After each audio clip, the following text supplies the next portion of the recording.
You hear your own recorded voice once, and suddenly, you do not sound like yourself anymore. Your chest tightens a little. You want to stop the audio immediately, because somehow, the voice coming from the speaker feels unfamiliar, almost wrong. But here is the strange part. Everyone else says your voice sounds completely normal. So if other people hear you this way all the time, why does your own brain reject it so strongly? Let's find out, but before that, please subscribe to the channel mentioned in the video. Sometimes you hear your own recorded voice, and your first reaction is almost physical. You cringe. You pause the video. You wonder, do I really sound like that? Meanwhile, other people seem completely normal on recordings. They post voice notes. They talk on camera. They hear themselves without discomfort. So why does your own voice sound strangely wrong to you? And why can a few seconds of audio feel so emotionally uncomfortable? The strange part is, it is not just insecurity. Your brain is reacting to something deeper. Because the voice you hear in recordings is not the voice your brain has spent your entire life recognizing as you. When you speak, you hear your voice in two different ways at the same time. One comes through the air, the other travels internally through your skull, your bones, and the vibrations inside your body.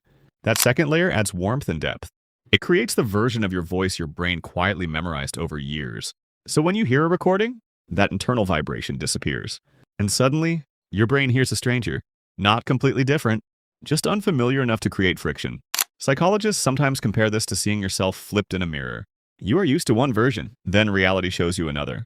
Neither is fake, but your brain prefers familiarity over accuracy.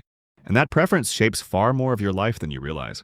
Because the discomfort is usually not only about sound, it is about identity. Your brain builds a mental model of who you are, how you sound, how you appear to others, how you should come across.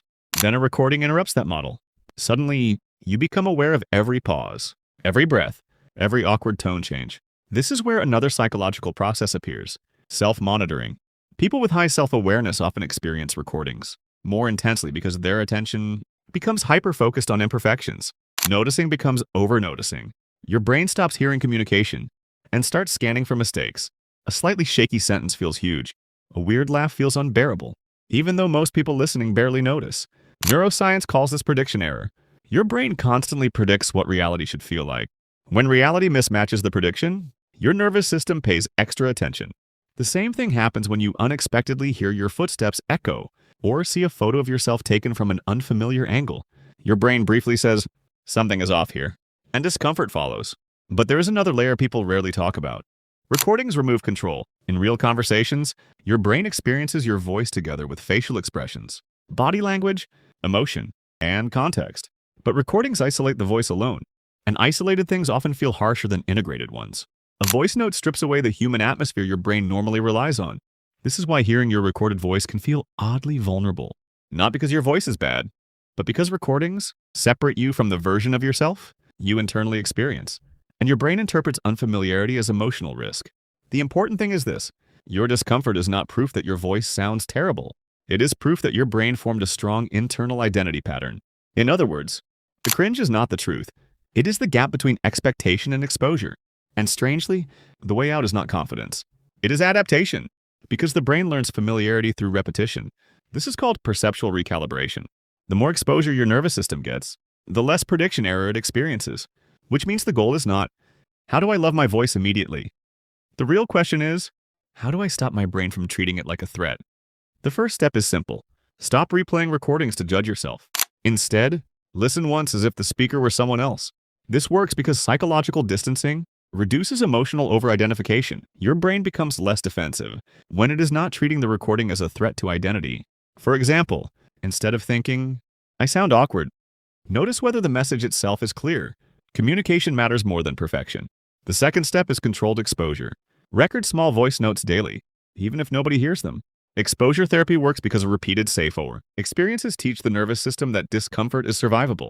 At first, your brain reacts strongly, but eventually, the unfamiliar becomes familiar.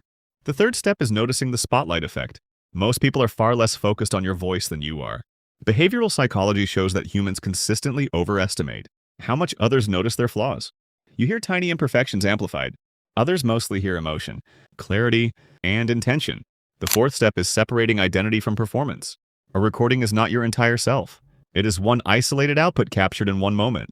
Your brain tends to compress single moments into global self-judgments. But a nervous voice recording does not mean you are an awkward person. Just like one blurry photo does not define your face, over time, something subtle begins to happen. Your recorded voice stops sounding wrong. Not because it changed, but because your brain updated its internal map. And maybe that is the deeper lesson hidden inside all of this. Sometimes discomfort is not a sign that something is bad. Sometimes it is simply the feeling of meeting yourself from the outside for the first time. And the more gently you allow that meeting to happen, the less you need to run from your own reflection.